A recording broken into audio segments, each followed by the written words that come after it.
Now, if you're on any social media sites at all these days, you've likely seen the pleas from medical workers for more protective gear. As a result, individuals and organizations around the country have been getting to work, sewing handmade face masks with the aim to donate them to local hospitals. But how effective are they really? Stephanie Lydon reports. Like all other businesses deemed non-essential, this Cambridge sewing shop is now closed to the public. But inside, a handful of people are busy expediting an enterprise that would appear to be quite essential: the creation and delivery of homemade medical masks. We're trying to keep on top of it so that we can have a continuous supply coming in. A week ago, Stephanie Cave, a sewing teacher, started a Facebook group called Boston Area Mask Initiative. It now has more than 600 volunteers who are fulfilling requests for thousands of face masks. It's grown so much in a week. Grassroots mask-making efforts are gaining strength across the state. These pictures are from a Worcester-based group and the country.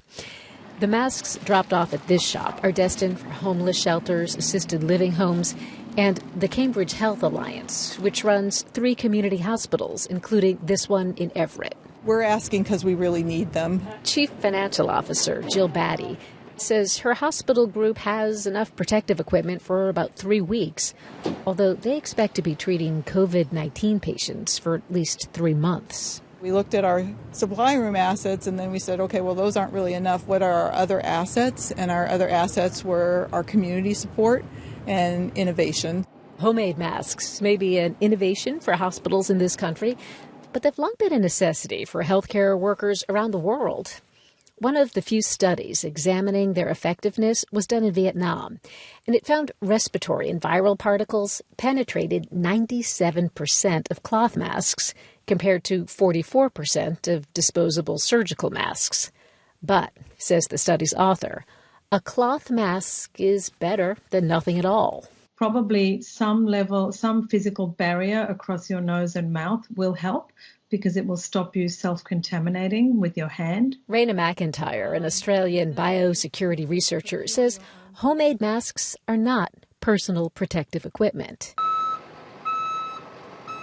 Something she says frontline healthcare workers must have. You should not be working in inadequate or without any PPE or with inadequate PPE. It's a work health and safety matter. There is no point our health workers also getting infected or dying. She supports the plan here at Cambridge Health Alliance to reserve cloth masks for workers without direct patient contact, including food service, cleaning, and reception staff. McIntyre says adding a filter to the masks, as they plan to do here, makes them far more effective at filtering viral particles. Cloth masks are reusable, but they'll need replacement, so demand is likely to continue. I'm really happy that I can sew fast. An old skill combating a modern crisis. Stephanie Lydon, WGBH News. For anyone using cloth masks, Professor McIntyre recommends having at least 2 on hand so one can be washed and dried each day. As for the other, she suggests using a sanitizer spray or UV light disinfection box, whatever that is, to clean them as often as possible.